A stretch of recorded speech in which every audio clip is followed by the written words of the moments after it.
Sa punto pong ito, makakausap natin si Miss Maria Angelica Pedro, tagapagsalita ng Bureau of Immigration.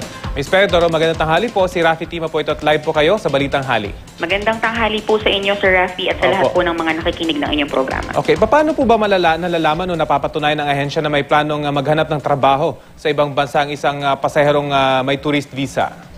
Well, unang-una po, sir, meron po kaming mga tinitignan na red flag. Nabanggit ko na rin po ito noong mga nakaraang interview. No?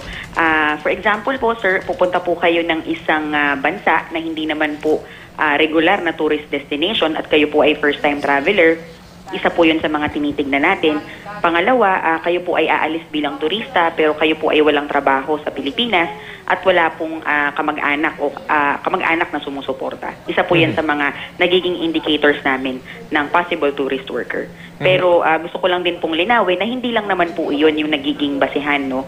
Kami po sa immigration, ang ginagawa po namin, we assess the totality of the circumstances at hindi lang po kami nagbabase ng desisyon sa iisang aspeto po ng isang pasahero. So yung decision po talaga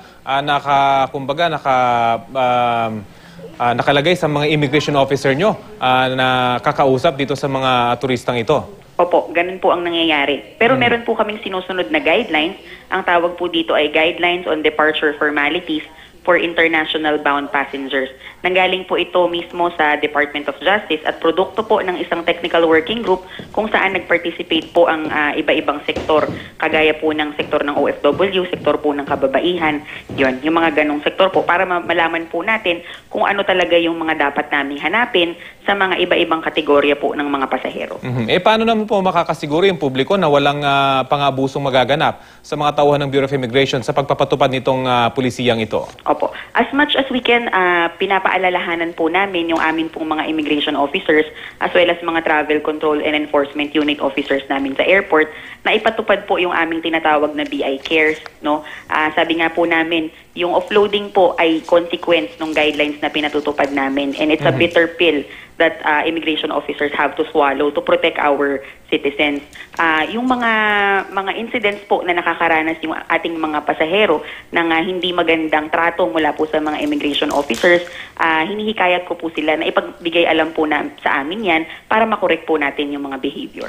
Siyempre po yung mga turistang ito nagmamadali kapag nasa airport na. Meron ho ba kayong mga opisyal sa airport na pwede kaagad-agad lapitan kapag meron silang reklamo? Opo, meron po kaming mga duty supervisors na naka-estasyon po sa ating mga airports na handang-handa pong kumuha ng mga suhestyon o mga reklamo po mula po sa ating mga pasahero.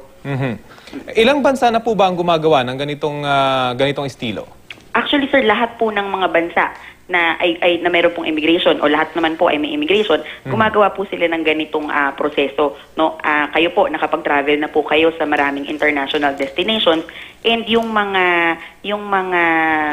immigration officers po, sila po yung nagsiscreen doon po sa mga umaalis at dumarating sa kanilang ports of entry and exit. Hindi naman po kayo maapektuhan ito, yung mga pag-alis sa bansa ng mga legal na OFW? Yun nga po yung sinasabi po namin, kailangan po sana nilang makipag-ugnayan o makipagtulungan po sa amin para po matulungan nila kaming mapatunayan na sila po ay may mga lehitimong rason ng pagbabiyahe. No? For example po, sila ay mga first-time traveler at may mga trabaho naman po. Maaari po sanang dalhin nila yung mga katibayan para po magkaroon kami ng dokumentasyon na sila po talaga ay may mga lehitimong rason para umalis. At makikita po ba sa website ninyo yung mga requirements at mga katibayan na kailangang ipresenta ng mga magta-travel para hindi na sila maabala dun sa mga airports? Actually, sir, yung guidelines po na sinasabi ko, pre-provide na po namin yan sa aming website as well as sa Department of Justice website. Uulitin ko lang po para po sa kaalaman ng inyong mga tagapakinig. Ang tawag po doon ay Guidelines on Departure Formalities for international bound passengers in all airports and seaports in the country. Nakalagay po dito yung mga iba-ibang kategorya ng mga pasahero po natin. For example, kung kayo po ay aalis bilang turista, kayo po ay aalis bilang OFW, o yung mga special cases po natin kung saan aalis kayo, for example, final interview or qualifying exam para sa future employer ninyo sa ibang bansa. Opo. Muli po, Ms. Pedro, mensahe po ninyo sa mga kababayan natin kaugnay nitong pulisiyang ito ng Bureau of Immigration. Nasa inyo po ang ere. Opo. Nananawagan po ako sa ating mga kababayan na sana po ay maintindihan po nila yung polisiya o yung guidelines po na ating ipinatutupad sa immigration. Kami po ay nandito upang kayo ay tulungan, upang kayo ay protektahan. Kaya nananawagan po ako na sana ay makipagtulungan din po kayo sa amin at huwag po kayong umalis nang hindi po dinideklara ang tamang purpose ng inyong pag-alis. Huwag po ninyong sasabihin na kayo ay magtuturista, yun naman po pala ay magtatrabaho. Mas maganda pong maging matapat para po mas mabigyan namin kayo ng mga tamang requirement. Okay, sige po. Maraming salamat. Bureau of Immigration spokesperson Maria Angelica Pedro. Magandang tanghali po sa inyo.